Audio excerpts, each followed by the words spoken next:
Greetings, welcome to the Lab 4 video walkthrough. The first thing you'll notice is we're back in the console.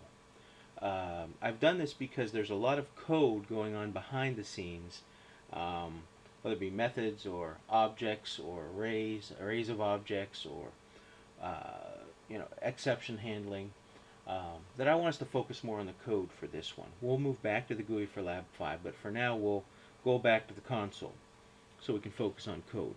Now, this lab is based off of the exercise 6A and B on page 422. It's in chapter 9. The lab itself covers chapter 7, which deals with methods, chapter 9, which is classes and objects, and chapter 11, which is exception handling.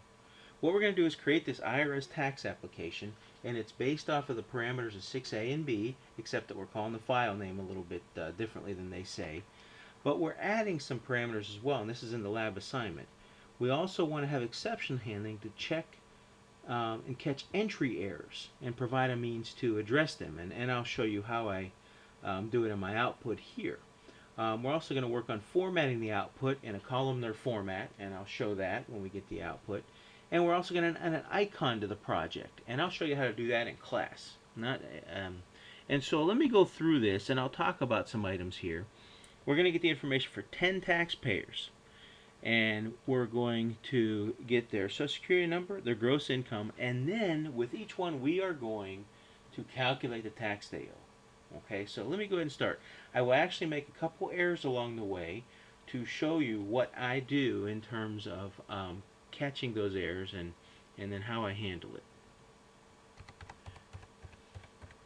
So 9 characters for Social Security number, right? We're not going to do any math with it. We don't want dashes. And then gross income.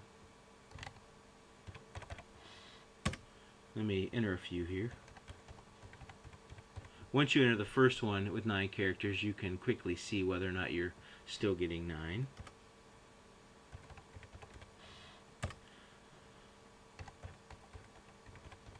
Okay, so let me make a mistake. I got my Social Security number correct, but let's say instead of gross income, I don't type currency like we're expecting, right? So let me type something here. Okay, and watch what happens. Okay, I get an error message. Input string was not in correct format. The entry is invalid. It has been zeroed out.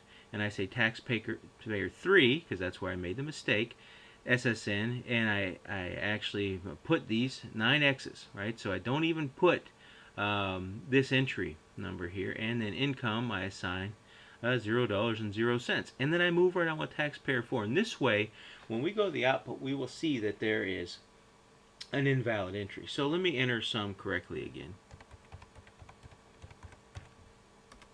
And although most taxes want you to round up or down when you do them, let's say this one, I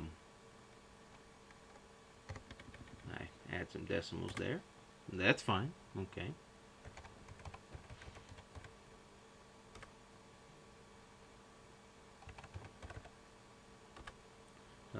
Let's add a few here with some wide range so we can monitor what's going to happen here. So let's say perhaps taxpayer 6 is a student. So not much, just some part-time work. And let's say taxpayer 7 is a CEO of a company or whatnot.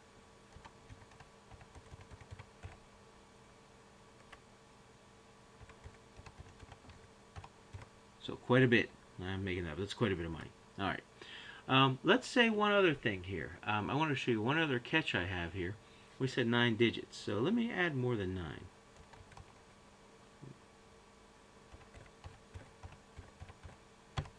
Okay, so I just keep typing. I forgot to hit enter. All right. Now I hit enter. Okay, value is either too large or too small for an int 32, so I wanted to give you that hint there. And then I invalidate this one as well. So taxpayer 8 is going to have zeros as well. So we now have 2 invalid entries in here.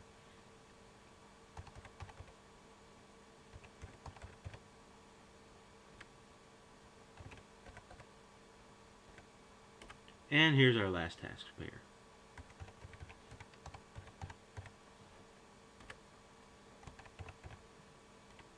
Okay, now what's going to happen when I hit enter this time? Well, we're going to get two sets of output. The first will output taxpayers in this exact order that I have entered them. Okay, so taxpayer 1, 2, 3, 4. We will have 3 and 8 will be zeroed out because they're mistakes. I'm doing that to keep it a little bit simpler rather than having us go back and get those. Once we get that, okay, and we'll calculate their taxes, then we're going to have a list after that that's going to resort this array of objects, right, according to our criteria by tax owed. So let's look at the difference here. Okay, let me scroll up here. Okay, so here I start. Taxpayer 1, right, was made $23,500. If I go back up, taxpayer 1, yes, $23,500. So this is in the exact same order as I entered it. As we go down, of course, here's taxpayer 3 with a 0 and a 0 tax, but I can tell, you know, that something's wrong there. And the other taxpayer was what? 8. So 8 as well, zeroed out. Now do look at my output here. I took some time to do a columnar format where I have my field names on the left, my Social Security and my numerical amounts on the right, right aligned on those, right, along with some visual display. So this was a nice way to quickly see this list. Now, so this is the first list, is exactly how I entered it. Now the second list is going to sort by tax owed, okay? So keep in mind here, taxpayer 6, there's our student, only owes $251 in taxes. Taxpayer 7, our CEO, owes quite a bit more. Okay, now notice I do have numerical formatting, decimal places and whatnot, even though we didn't enter it up top there. So we go down here, now we have sorted by tax owed. Okay, now of course the zeros are going to be at the top. That's a nice way we can get rid of those and not worry about those. But then here's our student.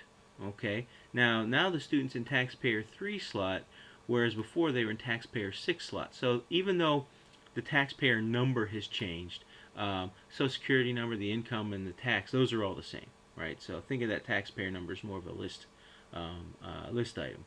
And of course at the bottom should be our CEO, and there we have it. So there's our Lab 4 video walkthrough. We'll talk more about it in class. But take a look, go through this as many times as you'd like. You don't have to make errors, and then we wouldn't have any zeros out. Okay, see you in class.